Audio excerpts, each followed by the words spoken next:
მოგესალმებით. ეს არის პოდკასტი ჩვენ.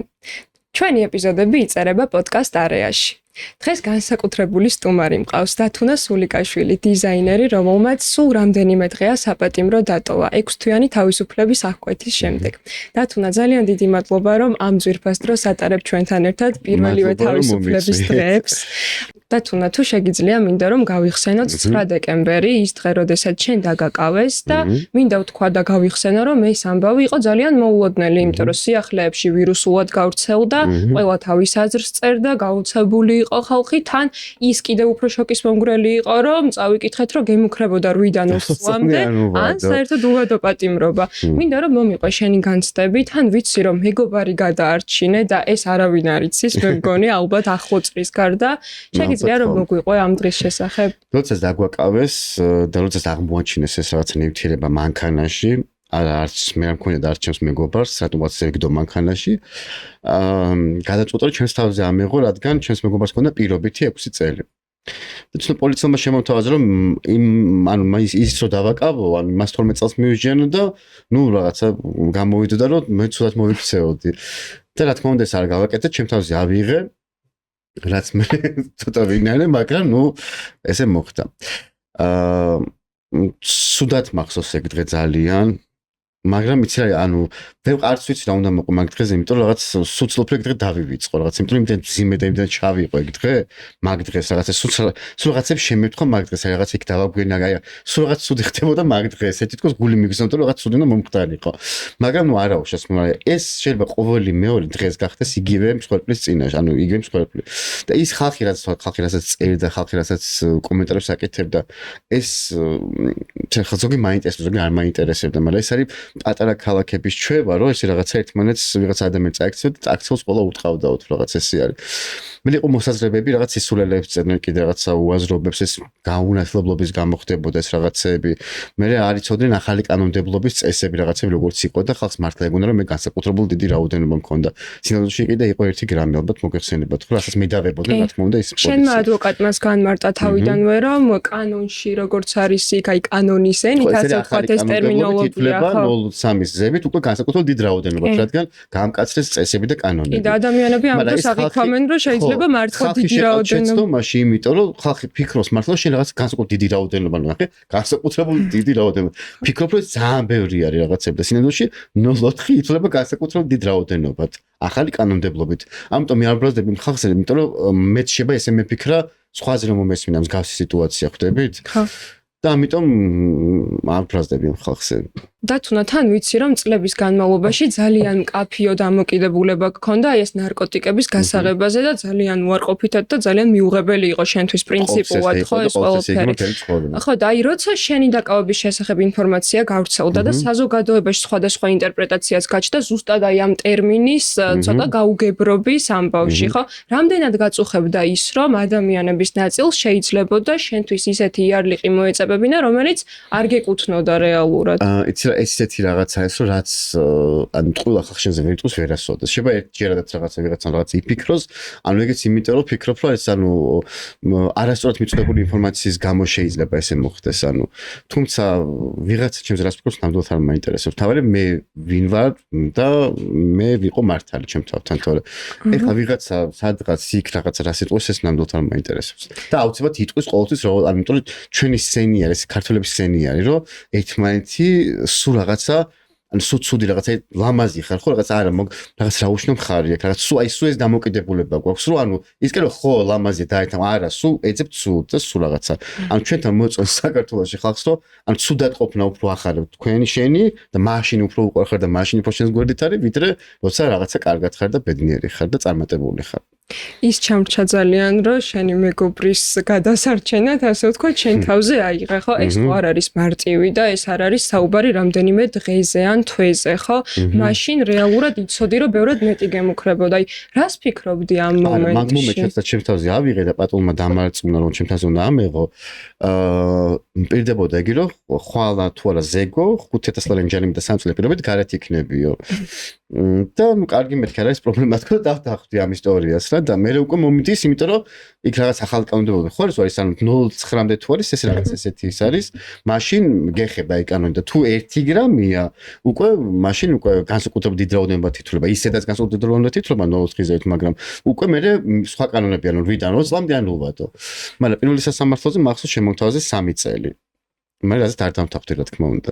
და რა განცდა გქონდა, როდესაც გაიგე რომ რეალურად ამდენი გემუქრებოდა. იმიტომ რომ ვერ წარმომედგინა მართლა რომ ამ რაღაც ელემენტარულ რაღაცაზე, ანუ მესმის რომ დანაშაულია, მესმის რომ აშლება და მე ეს მიიღოს და ანუ რაღაც, მაგრამ ამ ხელას ასჯელი ანუ რაღაც იმაზე ერთ ნამცეს რაღაცაზე ძალიან შოკში ვიყავ მართლა და წარმოუდგენელი იყო. იმიტომ რომ რადგან ანუ ვინც ადამიანი რომელსაც მაგას აკეთებს, ის არის ავანტყოფი და ავანტყოფს მიუსაჯო ამ ხელს ასჯელი კონდეს ავანტყოფს ჩემი აზრით. ხო, იცი, ამაზე აზრთა სხვადასხვაობა არსებობს, რომ ბევრი ადამიანი იმასაც ამბობს ხოლმე, რომ აი როცა უნდათ რომ გადაარჩინონ ახლობელი ადამიანი, ფიქრობენ, რომ აი იქნებ ჯობდეს, რომ ეს პერიოდი იზოლირებული იყოს და თუნდაც ვერ მიიღოს ის, რაზეც ესეთი დამოკიდებული ჩემი გამოცდილებიდან გამომდინარე და ჩემი რაღაც ბოლო 3 წლიდან ცხოვრებიდან გამომდინარე თუ ანუ შენ თვითონ არ მიხვდები ანუ ბოლო წერტილამდე რომ შენ ეს არ გინდა სულ არ ვიცი დედა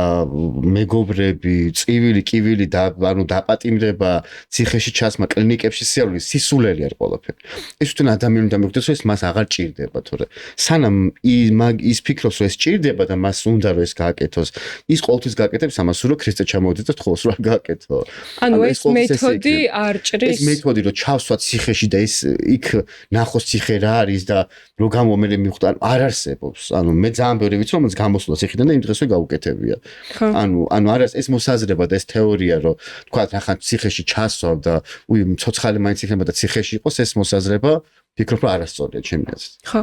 როდესაც ეს შენი დაკავების ამბავი გავრცელდა, შენი მეგობრები ეხმაურებოდნენ და მოგვიწოდებდნენ რომ იყავით უფრო მობიერები, ამბობდნენ რომ ძალიან სტკიოდათ ის ამბავი, რომ ეს არ იყო მხოლოდ სამართლებრივი ამბავი და ეს იყო წლების განმავლობაში დამოკიდებულებასთან ბრძოლა, რაც მათ ძალიან სტკიოდათ როგორც მეგობრებს. იმასაც ამბობდნენ რომ ჩამოშორდი საყვარელ საქმეს, რაც ძალიან ბუნებრივია. ადამიანებს ზოგჯერ ვერც გიკავშირდებოდნენ, ხო? იყო თუ არა მომენტი, როცა თავად მიხვდი, რომ უკვე შენ კი აღარ მართავდი ამ მდგომარეობას, არამედ საკუთარი თავი დაკარგე. ხო, მაგ დროს ეგრე არის, საერთოდ ზოგადად როცა მსგავს რაღაცაში ჩავარდები და იწყებ მას მოხმარებას, ანუ აღარ ეკუთვნის შენს თავს, უკვე რაღაც გამოდის, რომ ეშმაკს ყიდი შენს სულს და უკვე ეშმაკი მართავს და უკვე ეშმაკი შენი პატრონი და მისი მითითები დადიხარ, რაც თქვა, რა თქმა უნდა, არ არის საინტერესო. თავიდან თითქოს ამ ყველაფერს აკონტროლებ და თავიდან ფიქრობ რომ ანუ აი მოდი ხა რაღაცა დღეს გავერთობი და ერთი კვირა მე დავისვენებ. მე ეს ერთი კვირა ხდება 2 დღეში ერთხელ, მე 3 დღეში, მე ყოველ დღე და მე უკვე ვეღარ აკონტროლებ შენს თავს. მე უკვე აღარ გინდა სამსახურში სიარული, აღარ გინდა არავის დანახვა, ვინც გიყვარს და ვინც გახარებს და ვისაც გიყვარდა და ვისაც მოგწონა ყველაფერი, ის აღარაფერი აღარ მოგწონს იმ მომენტში, რა თქმა უნდა. და ფიქრობ რომ ანუ რაღაც ჩაკეტილ რაღაც სივრცეში სიბრელეში ზიხარ და აი ეს ყველაფერი მოგწონს. მე გამოდიხარ ამ მდგომარეობიდან და ხვდები რომ ეს იყო ჯოჯოხეთი. უყურებ შენს თავს და გეზიზღება შენი თავი. გძულს რომ რასაშნელი ადამიანი იყო ეს და ანუ აი მე ვარ ესეთი არ არსებობს მე არ ვარ ესეუნები შენს თავს. მე სულ მაგას ვფიქრობ მეც და სულ მაგას შემთხვევას მაგას ვკითხებ რომ ის და თუ რომელიც გეზიზღება და არ გინდა რატო გინდება მე ისევ დაბრუნება მაგას ვერ ხვდები როცა ხვდები რომ სიბნელეა ჯოჯოხეთია ცუდია საშინელება მაგრამ არა მაინც მიგიწევს იქით ისე და ნუ ზუსტად ეგ არის რომ საკუთარი თავი გაქვს დაკარგული და ვეღარ აკონტროლებ. ჩემს საკუთარ თავისზე თავის პოვნა თავიდან ყველაზე რთულია ვაფშე ვიდრე მართლა ნოლიდან დაწყება. ეხა ხარ მაგ გზაზე რომ უნდა იპოვო საკუთარი თავი თავიდან? არ ვიცი მაქვს თუ რა მოგიზალა, მაგრამ რა თქმა უნდა ყველა ადამიანს შეუძლია თავიდან თავის პოვნა, მაგრამ ძალიან დიდი შრომა ჭირდება ამ ყველაფერს და ძალა და ენერგია რაც მთავარია. და მთავარია რომ აი როდესაც შენს თავს აჯობებ ადამიანი, მაშინ ყველაზე მაგარი ადამიანი, როდესაც შენ თავს მოუგებ, ანუ შენ თავს როგორ თქვა დაარწმუნებ, რომ შენ ეს არ ხარ და შენ ეს არ უნდა გააკეთო. შენ ქონია ესეთი პერიოდი, როცა აჯობე შენს თავს და შემდეგ თავიდან დაბრუნებულ ხარ. ჩემ თავს ამდენჯერაც ვაჯობე, იმდენჯერაც ძალიან დიდი წარმატება, ძალიან დიდი წიესვლა მქონდა ცხოვრებაში. როგორც კი ჩემ თავმა მაჯობა, მაშინ იყო ბევრი დამარცხება ზუსტად. ერთ-ერთ ინტერვიუში თქვი, რომ 26 წლის იყავი, როდესაც პირველად ეს ყველაფერი დაიწყო, ხო? ასევე აბობდი, რომ არავის გავლენის ქვეშ არ ყოფილ ხარ. როცა დამოკიდებულებაზე საუბრობენ, სულ ცდილობენ ხოლმე, რომ აი სხვაზე გადაიტანონ ეს პასუხისმგებლობა, თუმცა შენ ეს არ გაქვს, ხო? არა, იმიტომ რომ მანამდე ყოველთვის ხშირად ყოველ შემოვთავაზებდი ვიღაც სხვადასხვა ადამიანს, სხვადასხვა წრეში, სხვადასხვა ადგილებში, ქვეყნებში თუ რაღაცას გასინჯა, მაგრამ არ მინდოდა და არ სინჯავდი და ანუ არასდროს არ მინდოდა რაღაცა. ხო, აი დღეს ამ თითქოს აი რაღაც მე უკვე რაღაც თითქოს მოდასავით გახდა, რომ აი უნდა ეს ყველაფერი მიგიღოთ, რაღაც გაგესინჯოთ, რაღაც აი როგორც აი სიგარეტის მოწევას ფსიქოლოგებმა დაამტკიცეს, რომ სიგარეტის მოწევას იწყებ მარიაჟობის მიზნით. ანუ არ გინდება საერთოდ მარიაჟობ სიგარეტის მოწანო. იგივე სენი არის ახლა დღეს, თქვა აი ჩვენს ახალგაზრდობაში და ჩვენს ამ მომავალთაობაში, რომ ეს თუ არ გაქვს მიღებული, რაღაც სუდი ჭყალებში რაღაც თვითონ ესე ტიპი ხარ თუ რაღაცა. თუმცა მე ვიცი, რომ შენ მოდაზე აყოლა, აი მოდაზე აყოლა, კი რა, ხო, არ გიყვარს ეს რომ აი ტენდენციაა და ამას უნდა აყვარ, ხო? ხო, ვიცი რომ ესეთი არ ხარ და აი ამ გადმოსახედიდან წლების შემდეგ შეგიძლია რომ შეფასება გააკეთო, აი რეალობას გაურბოდი თუ აი რას აკეთებდი ამით, იმიტომ რომ ვიცი რომ ესე აყოლა არ ყოფილა შენი პრობლემა. ალბათ ხო რაღაცა დაემთხვა ბევრი ჩემი რაღაც მოგზაურობები სხვადასხვა ადგილებში, სადაც ეს ყველაფერი იყო მისაღები და წრე და ეს კლუბური ცხოვრება, ეს რაღაცა და ალბათ ფიქრობ მაგის ანუ ყველაფერი ერთდროულად დაემთხვა რა, და აი ყველაფერი ყველა გარემოცო და ყველაფერი, მაგრამ სადაც ესე მივდიოდი, შემიწყო ხელი ამ ყველაფერს გასინჯვისთვის, თუ როგორ თქვა, არ ვიცი რა, ანუ და შემდეგ უკვე მე გითხრებს ეს რაღაცები და ძალიან ძნელი იქნება გამოსვლა, რა ძალიან ძიმია. და ძალიან რთულია. შენი ერთ-ერთი ყველაზე მტკივნეული ფრაზა იყო, რომელიც ეხლაც თქვი და ადრეს გითქვამს, რომ ადამიანები, რომლებიც მიყვარდა, თითქოს ისინიც აღარ მიყვარდა, ანუ იმათაც გაურბოდი. აი ურთიერთობებზე ხო როგორ არ მინდოდა არავის ვერ ნახე ამ მდგომარეობაში პირველ რიგში. მე რაღაცა საშინელება ხდება, მაგრამ შენ სირგულებ რაღაც ან სულ მაგას დღემდე წინას დავბრუნდები წინა იმასაც, რომ სულ მაგას ვერ ხვდები ჩემ თავში, რომ აი ესეთი საშინელებაა ეს ყველაფერი და მაინც გინდება, მივხვდი, ანუ აი გარბი ხარ, არავისთან არ გინდა რაღაცები და პირიქით რომ გამოდიხარ, მე პირიქით გინდა იმ ყველასთან და გინდა გარეთ გასვლას და გინდა მუშაობაც, მაგრამ არა, მე ისე დაბრუნება გინდა. ხო და აი როგორ ცვლის ურთიერთობებს ეს ყველაფერი და შენზე როგორ აისახა მიაყენეთ კივილი შენ საყვარელ ადამიანებს ამით? პირველში ჩემთავს მივაყენე ყველაზე დიდი კივილი, მე ჩემს საყვარელ ადამიანებს, ჩემს საქმეს, ჩემს თაყვანისმცემლებს, ჩემს მომხმარებელს, როგორ თქვა, არ ვიცი. ანუ ყველას ვისაც უყურა, რა თქმა უნდა, მივაყენე ძალიან დიდი კივილი. ყველა მაქსიმალურად ცდილობდა და ბრძოლობდა ჩემთან ერთად. მაქსიმალურად ყველა გვერდში მედგა, თუმცა მე თქვა კი, ყველაფერზე თანახმა იყო და დღემდე ეგრე არის, რა თქმა უნდა. სულ დახმარების ხელს გიწვდით. სულ დახმარების ნებისმიერ მომენტში რაც უნდა გამეკეთებინა, მაგრამ ბოლოს იცი რა ყველაფერი ბეზდება ყოველას ყოველთვის ხდები, ანუ რაღაცა იმ მიდიალერ მე ანუ არა. მე ვფიქრობ ეს თვითონ შენ უნდა მიხვდე რომ აღარ გინდა. თვითონ შენ უნდა დაარწმუნო შენ თავი რომ ეს აღარ გჭირდება. შენ უნდა მიხვდე რომ არა, შენ გინდა ეს და შენ აღარ გინდა ეს. როდესაც მაგას მიხვდები, მაშინ ყველაფერი დაალაგდება ჩემი აზრით.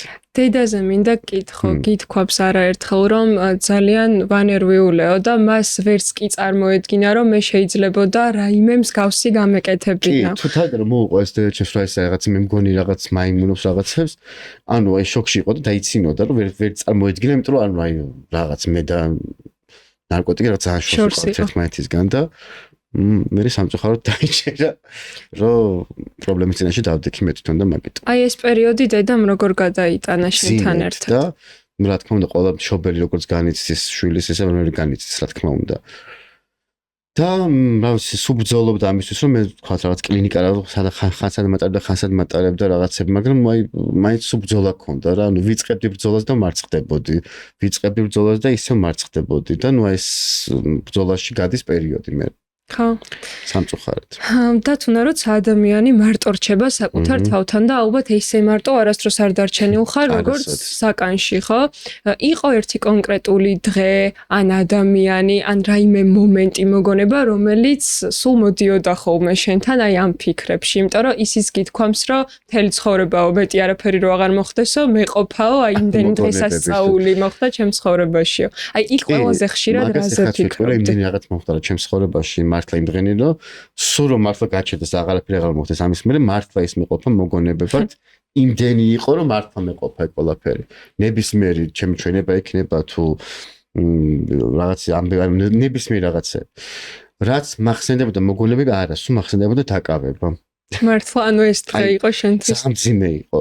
და მახსოვს რომ იქ უბრალოდ გამოვიზარდე ფურცლები და ფანქები და რაღაცები და ნუ უნდა რომ მეხატარა და აი დავждებოდი ვიწყებდი ესკიზების ხატვას თითქოს და ესკიზების ხატვას და მე ვყელედი ვხევდი ანუ აი რაღაც არ მომწონდა გულს ვერ უდევდი ვერაფერს ვერ ვაკეთებდი აი მეგონა რომ კომფორტი მქონდა ყველანაირი ესე თქვა რომ ანუ რაღაც ამ მაკლდა იქ არ იყო მაგრამ ნუ ვერ ვაკეთებდი თუმცა მე მახსოვს დავხატე 600 ესკიზი მართლა 600 ესკიზი გავაკეთე ნუ არ ვიცი ხა იქ რა არის კაი რა არის ცუდეს ყოფილი ზედაჩები მაგრამ მახსოვს რომ ესე აი ერთ დღეს ავდექი და გიჟივით ხატავდი და ეს რაღაცა ესე მოგონება არ მქონია ესე რაღაც არაფერი იმის საშუალება მასე ფიქრობდი რომ გარეთ მინდოდა და всё იმის საშუალება გქონდა რომ შეგექმნა რაღაცები ეს გქონდა უკვე გადამიყვანეს მე-16 დაწესებულებაში სადაც არის ამის საშუალება რომ იქ შექმნა და არა მარტო ბევრს პოლონების მე და მე შეუძლია რა განხრიდაც მომდება იმ განხრიდს ხო იმეთი მოგვიყევი აი ამ გარემოზე რა ხდება იქ იქ ვიყავი შოკში რომ გადამიყვანეს მე-16 დაწესებულებაში და აქედან აუცილებლად განსაკუთრებული დიდი მადლობა მინდა უთხრა ზაზა ჯამატაშვილს ეგეთი სასწავლო დაწესებულებისთვის ეს არის დაწესებულება სადაც ღია ნახევრად ღია დაწესებულება არის არ ხარ დაკეტილი სადაც არის თქვათ ფეხბურთის სტადიონი ჩოგბურთის სტადიონი კალათბურთის ანუ ყველაფრისთვის არის ისა რა ქვია ასევე ჭადრაკის ისენი ცალკე არის ატელიე არის, ტყავის ფაბრიკა არის, ლაზერის ფაბრიკა არის, მინაქრის ფაბრიკა არის, ანუ სტუდია არის მუსიკალური, სხვადასხვა ენების სწავლება არის, ანუ თითქოს დიდი რაღაც მისავით არის, პანსიონატებით არის. სადაც ნებისმიერ ადამიანს, ანუ რა ვთქვათ, ეხა გუში ვინც კლავდა დღეს ზის და ხატებს ხალხს, გუში ვინც იპარავდა დღეს ზის და რაღაც მუსიკას ქმნის. ანუ ძალიან საინტერესო და მართლა ძალიან კარგი დაწესებულება ვთქვათ, ანუ ვინც მართლა გუში რაღაცა აღჭობდა დღეს ზის და რაღაცას ქმნის კარგს და რაღაც კარგისთვის. და ფიქრობ ეს ძალიან საინტერესო, ძალიან კარგი პანსიონატივით რაღაც ციხეს ვერ უწოდებ ამ დაწესებულებას. და რა დრო გაატარე? ანუ თლიანობაში 6 თვე იყავი შენ, ხო? არა, 3 თვე, 4 თვე გავატარე, მაგ მე-16 დაწესებულება, როგორც იმომისაჭეს, იმერ გადამიყვანეს მე-16 დაწესებულებაში. და ადამიანები, რომლებიც იქ გაიცანი, რომლებიც ანუ გიждები ისე მიყვარს და არა ნაკლებ როგორც ჩემი ბავშვობის მეგობრები, იმიტომ რომ ყველაზე განსაკუთრებულ გაჭრობით დროს ჩემს გვერდით იდგნენ ანუ ვერც წარმოგიდგენია როგორ სიყვარულზე როგორ ამხელა სითბოს გზნობდი და ანუ გვერდში დგომას მათგან ანუ მე ვერ აგიხსნით ხან როგორი ადამიანებისგან და მინდა რომ ყოველას დიდი სიყვარულით მომესაყურება განსაკუთრებით მიშოს მინდა რომ ჩავეხუტო აქედან იმიტომ რომ მართლა ძალიან ჩემს გვერდით იდგა და ისეთი ანუ ფიქრობ აი ციხის ის მეგობარი ვის იყო შენი ძალიან განსაკუთრებულია ჩემთვის იმიტომ რომ ჩემს ცხოვრებაში მსგავსი რთული პერიოდი არასდროს არ ყოფილა. ნუ არც ერთ კრიზისულ მდგომარეობაში. და მაგ დროს ეს ადამიანების სიყვარულს გამოხატავენ შენს მიმართ და სითბოს ის ყოველთვის გამახსოვდება განსაკუთრებულად და შენთვის ყოველთვის განსაკუთრებული რჩება რა.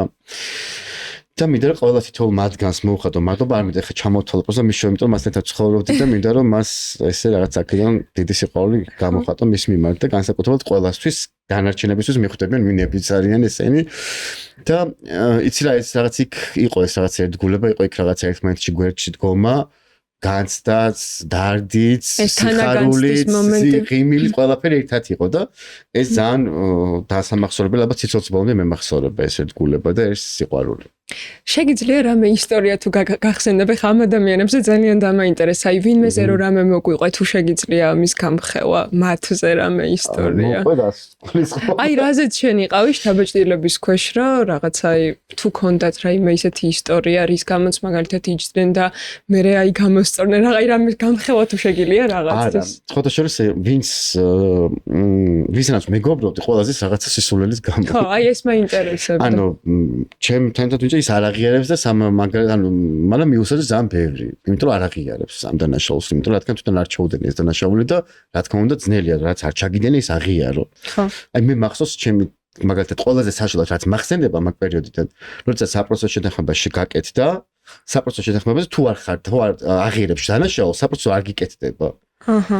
და აი მახსოვს ეს მომენტი იყო ყველაზე უმძიმესი მომენტი იყო, რომ აღიარებ დანაშაულს, ფიქრობ რა ჩაიდინე და დიახ, უნდა თქვა, აი ეს იყო მართლა ეს მაკანკალებდა მახსოვს ადვოკატი მაწყნებდა რომ სხვა გზა არ არის მეულებოდა იმიტომ რომ სხვანაირად მე ვერ გაუწლებდი მე არ ვიყავ ეგეთი ძლიერი რომ ციხესთვის გამეძლო 9 თვე რომ მე გამოსულიყავ გამმართლებელით რადგან იმიტომ რომ გამორიცხულიყო ვერ გაუწლებდი ფიზიკურად თან მით უმეტეს გდანში ანუ ეხა დაწიგით ეგეთ დაწესებულში ყოფილიყავ მე-16 როგორიც არის ანუ მე შემეძლო მებრძოლა ბოლომდე და შეება დღეს გამმართლებელი გამოსულიყავ მაგრამ ჩვენთან დღეს სამწუხაროდ ეს არ მოხდებოდა თათუნა აი იმ კუთხით რა პრობლემაც შენ გქონდა როგორ უძლებდი ამ ყველაფერს იმიტომ რომ იქ გამოკეტილი იყავი იქ არ გქონდა იმის საშუალება რომ რა თქმა უნდა არც პროგრამაში ყოფილა ანუ ის მე არ მქონია ეს საც მოვიხმარდი რანიტირებასაც ან იმას არ აქვს რაღაცა ესეთი ძლიერი დამოკიდებულება ზანჩობათან არაფერ არც გამხსენებები და არც არაფერ არის ანუ ფიზიკურად ამის გამო შენ ჯანმრთელობის პრობლემები არ შეგქონია იცი რა მაინტერესებს დრო აი ეს 6 თვე რა იყო ეს პერიოდი როგორ აყიქვა ამ 6 თვეს აი დაკარგული დრო არის თუ პირიქით კლინიკური სიკვდილით არის ციხე ანუ აი კლინიკური სიკვდილი მოკვდები იყინები ანუ არაფერ არ ხდება შენ სიკვდილით და მე იღვიძებ და უცებ ხვდები სადღაც სხვაგან მაგრამ იმდენი ცოტა ხანი ვიყავი მე ციხეში რომ სამწუხაროდ გარეთ არაფერ არ განვითარებულა არაფერ არ მოხდა და განსაკუთრებული მოვლენა რაღაცა რომ მე თქვა გამორჩენილიყავი არაფერ ახალი არ აშენებულა ამიტომ რომ გამოდი იგივე დამხვდა ყველაფერი რაც მანამდე დავტოვე. იმასაც ხომობენ ხოლმე რომ ხელოვან ადამიანს შეუძლია რომ შთაგონების წყარო ყველგან იპოვოს და შენ სახსენე რომ ეს პანსიონატივით რაც იყო. ხო, აი ეს მაინტერესებს.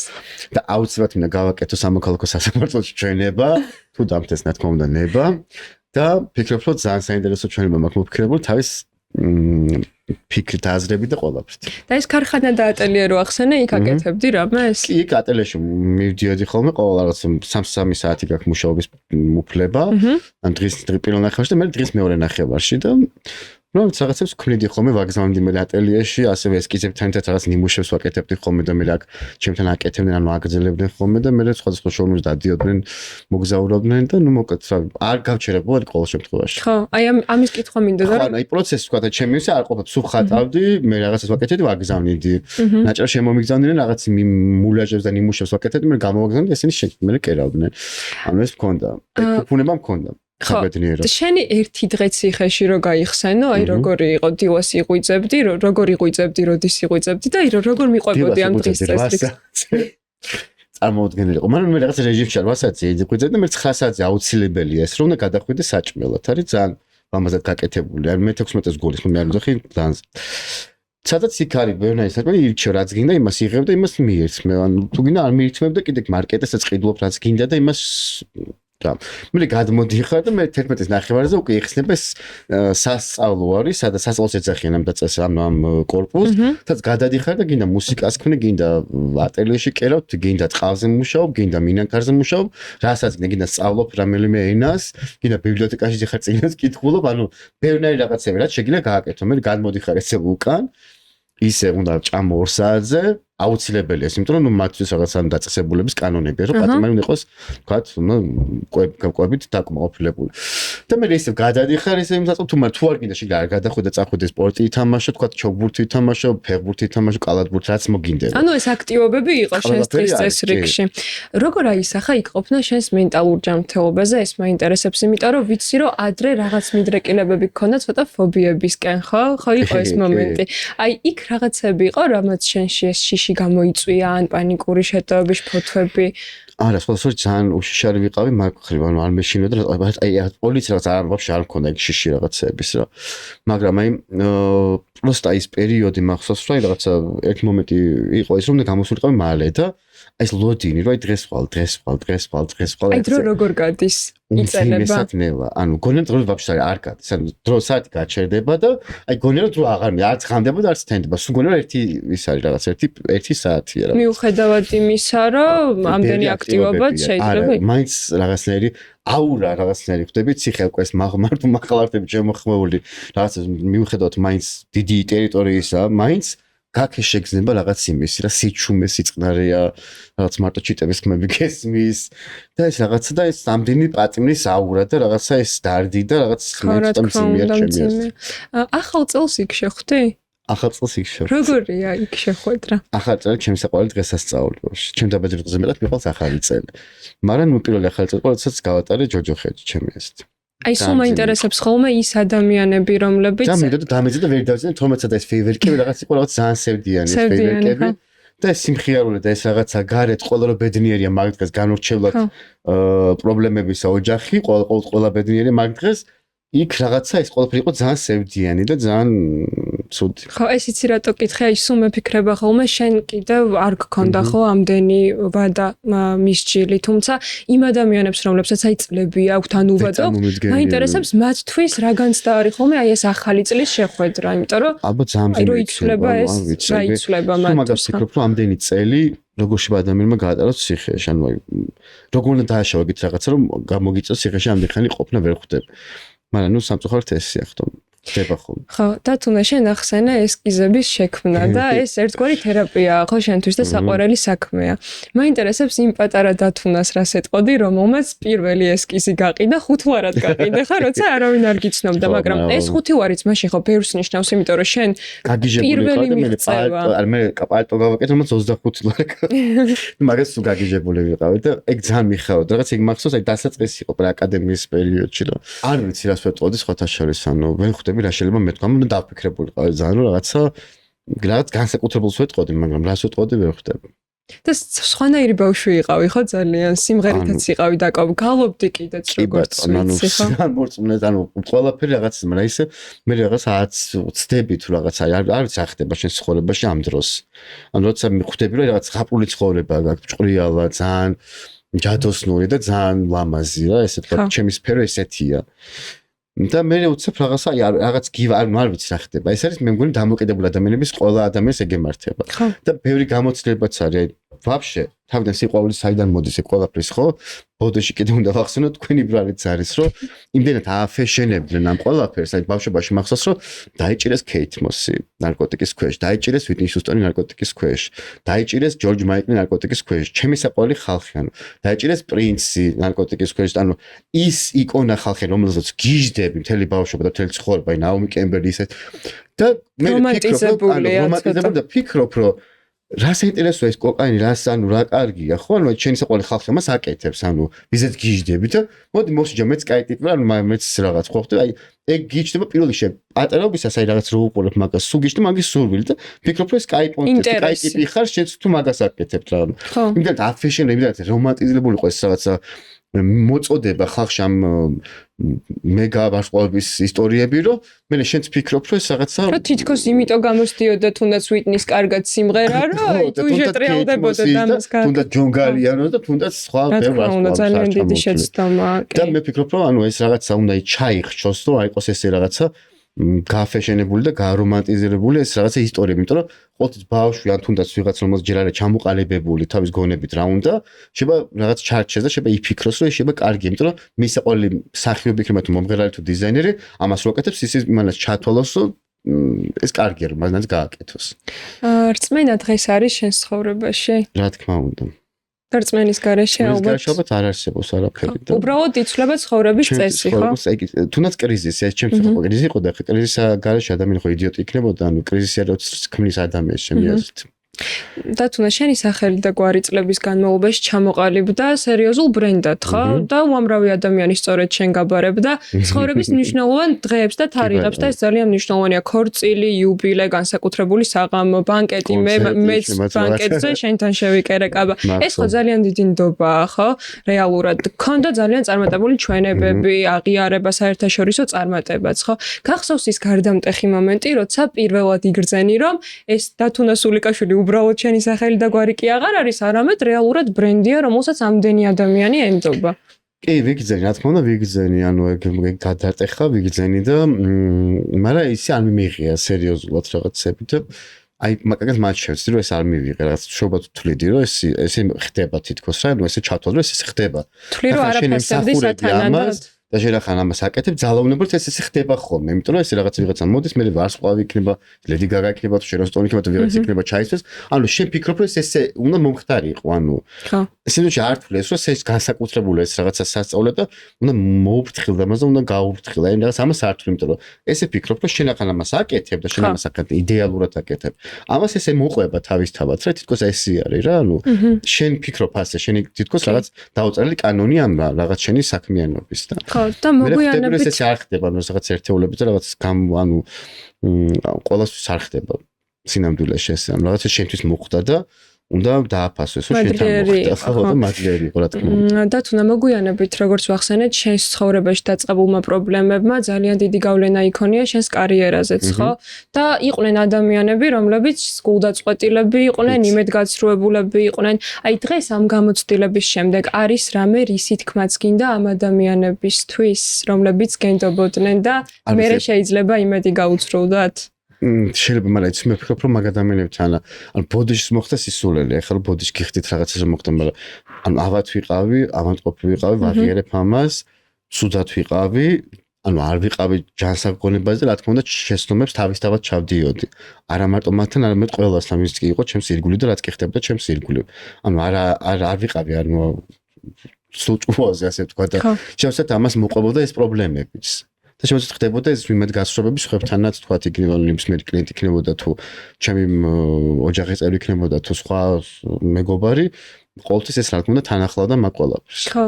და შენი მეგობრებიც მოუწოდებდნენ ადამიანებს რომ ყოფილიყვნენ უფრო ულმობიერები, იმიტომ რომ მადლობა ამისთვის რომ რაღაცა ვინც გაიგო, ვინც ვერ გაიგო ის ყოველთვის ისაუბრებს ამ თემაზე და ყოველთვის რაღაცა იქნება წაქცეულზე წიხლის მიყრა ეს ვარიანტი სამწუხაროდ. რამდენადაც შეგვიძლია რომ ვიყოთ ხმობიერები და ემპათები, იმდენად არის ხოლმე ეს პრობლემაც, ხო? კი, სამწუხაროდ ესეა. კი, და ზიზღის კამპანიის აგორებას ძალიან მარტივია, რაც მოხდა შენ შემთხვევაში. შეხდება ყველაფერი. აი ამ ყველაფერს როგორ უყურებდი? არ გადარდებ და რას ფიქრობ? თავი ჩემი ადვოკატი არ მიყვებოდა სხვათა შორის და მე ვთხოვე რომ მოეყოლა. შემოდიოდა შენთან ეს ამბავი. არ ვნახე რომ გამოვედი, კომენტარებს არ ვკითხულობ, იმიტომ რომ არ მაინტერესებს. ეხლა ვიღაცა რა აწეს, სადღაც იქციცინო არ მაინტერესებს თუ ვიღაცა. რომელიც თქვა არც არის ჩახედული ამ საქმეში და არ იცის რეალური ისტორია, არ იცის რეალურად მართლა რა მოხდა. და ეხლა იმან რა დაწერა მართლა არ მაინტერესებს, მაგრამ მაინც სულ რაღაც მიმიწევს გულით ამიტომ რომ ნახოთ, ამიტომ რომ არ ნახო და ვფიქრობ რომ მე მგონი არ ვნახო, უნდა დავივიწყო და წარსულში დავტოვო ეს ყველაფერი ცუდი რაც იყო და გავაგრძელო ცხოვრება ახალი და კარგი ფურცლით. ადრე გითქვამს რომ შეცდომებზე სწავლობს ადამიანი, ეს ფრაზა არ მიყვარსო და დღეს ამ გადმოსახედიდან როგორ უყურებ შენ ისწავლე რამე ამ შეცდომებზე? იცი თუ მიხვდები რომ შენ შეცდომა დაუშვი, შემო მაგ შემთხვევაში ისწავლო რაღაც, მაგრამ შენ თუ ფიქრობ რომ ეს შენი შეცდომა არ იყო, მაშინ შეიძლება ეს არ ჩათვალო ანუ ეს დამოკიდებულება არ მოგწონს. ხო, მაინდა-მაინც ეს არ, მაგრამ თუ მართლა შენ თუ მიხვდები იმ მომენტში რომ შეცდომა იყო ეს რაღაცა, მაშინ შენ რა თქმა უნდა სწავლობ, იმიტომ რომ ეს მართლა შეცდომა იყო, მაგრამ თუ შენ თვლი რომ არ იყო ეს შეცდომა და შენ ფიქრობ რომ ეს რაღაც ისე იყო მოხდა, მაშინ ხო რა თქმა უნდა. ვიცი რომ შენ თვითონ ძალიან მიმტევებელი ადამიანი ხარ. რას ნანობ ყველაზე მეტად შენ აი სხვებისთვის რაც გიტკენია, ასე ვთქვათ. თვლი რომ ვინმესთვის ბოდიში გაქვს მოსახდელი? რა თქმა უნდა, მაგას მაქვს ბოდიში მოსახდელი, მაგრამ ყველაზე მეტად ნანობ ჩემი თავის დაკარგვას. ყველაზე მეტად მაგას ნანობ. რომ იმიტომ რომ ყველაზე მეტად რაც მიჭირს ეხლა ის რომ ჩემი თავი ვიპოვნო თავიდან და ჩემი თავი დავინახო ისე როგორც მე მინდა რომ დავინახო. როგორცაც სულ ქმნიდი და მე უცებ რაღაც კარგა უცებ და დაიკარგა აღარ არის ის და ეხლა ძნელი ამ ყველაფრის თავიდან პოვნა ძალიან ძნელია ეს თავიდან ამ ყველაფრის აღდგენა და ნახო თუ მეყოფა ძალიან ყველაფერს ისე დავიბნებ რა თქმა უნდა. მე მჯერა რომ გეყოფა აუცილებლად და სიყვარულს მინდა შევეხო სანამ დავასრულებთ ბოლო ვრცელი ინტერვიუ შენ გქონდა 3 წლის წინ დაახლოებით სადაც ახსენე რომ 11 წლიანი სასიყვარულო ურთიერთობა გქონდა ხო? დღეს გყავს ადამიანი რომელიც შენი იმედია ასე ვთქვათ და საყრდენია და არსებობს ესეთი ადამიანი რომელიც ამ პერიოდში გაძლიერებდა. კი და ძალიან გვერდში მედგა და ძალიან დიდი მადლობა ამ ყველაფრისთვის და აი მაგ მომენტში უფრო ხედავ ადამიანებს რა, როდესაც ანუ რაღაცა ამ ხელა რაღაც სისულელე ფაქტის წინაშე დგები, იქ უკვე უფრო აფასებ ადამიანებს და იქ უფრო ხედავ ვინ იყო მართლა შენი ვინ იყო მართლა. ხო. რა თქმა უნდა, ამისთვის ყველას დიდი მადლობა განსაკუთრებით სიყვარულს. ანუ დღეს ეს ურთიერთობა ისევ არსებობს ამდენ წლიანი, რა მაგარია. და იყვნენ ადამიანები, ვისგანაც ელოდი და იმედი გაგიცრუვდა. რა თქმა უნდა, იმიტომ რომ ამ დროს ხოლუსტრაცია ხდება ხოლმე ძალიან სერიოზული. ადამიანები სულ ჩემთან იყვნენ, მაგრამ მე ამში კონკრეტულ შემთხვევაში მე უკვე გაქრნენ უცებ რაღაცები, მე რეალური ისტორია რო გაიგეს, მე ისე გამოჩნდნენ ნაწილი ისე არ გამოჩნდა. მოკლედ ძალიან რაღაცებზე მეცინება, რაღაცები ძალიან სასაცილო იყო, რაღაცები ძალიან მკინეული იყო. რაღაც ისეთი იყო, რომ თავის აბსურდებით და მოკლედ სერიოზული რაღაცა ემოციური ქაოსი გამოიარე, ხო? ღიმე. და დღეს როცა აქედან გავალთ და უკვე თავისუფალ ცხოვრების რიტმს უნდა აყვეხო და უნდა ჩაება ისევ ამ ცხოვრებაში. აი რას აპირებს აწახვალ, როგორია დღეს შენი ცხოვრება? დღეს ჯერჯერობით არანაირი არ არის, ვიღვიძებ და ვფიქრობ რა შეიძლება გავაკეთო. და არ ვიცი როგორ უნდა დავიწყო, საიდან უნდა დავიწყო. ჯერ ვარ ფიქრის პერიოდში და თითქოს ვისვენებ თუ რაღაცა ამიდან, იმიტომ რომ აი რომ გამოვედი რაღაცა იმ სიწყლარზე იმ მშვიდის მერე უცებ ქაოსში მოხვდი. რომ ბევრი ხალხი რაღაცა ეს მოლოცვა, ის მოსვლა ის აი ცოტა იმაში ვარ და გაურკვევლობაში ვარ და ცოტა უცხოარი ჩემთვის ეხლა ეს მომენტი უცებ რომ აი ამდენი ხალხი რაღაცა ეს გემართება რა რაღაც ესეთი და ეხლა ვარ ჯერ ფიქრის და ჩემი რაღაც სულიერების მდგომარეობის დალაგებაში ჯერჯერობით და მე უკვე ალბათ გადავალ და მივხედავ ჩემს საქმეს, საყვალ საქმეს, რომელიც ანუ სამომავლო გეგმებში არის და მინდება და სულ მაქვს როდის დავიწყებ მაგ საქმიანობას. ისე ვიხილავ ჩემს სახელს და გვერდს ლამაზი განათებების და სამოსის ფონზე, ხო? კი ბატონო. თათუნა ძალიან დიდი მადლობა, მინდა გითხრა რომ უამრავ წარმატებას გისურვებ, რომ აი ეს სულიერი სიმშვიდე იპოვო და დიდი მადლობა ამ გულწრფელი საუბრისთვის. მადლობა თქვენ. მადლობა რომ გვიყურეთ, გთხოვთ რომ მოიწონოთ ეს ვიდეო და გამოიწეროთ არხი და დარჩეთ ჩემთან ერთად. ნახვამდის.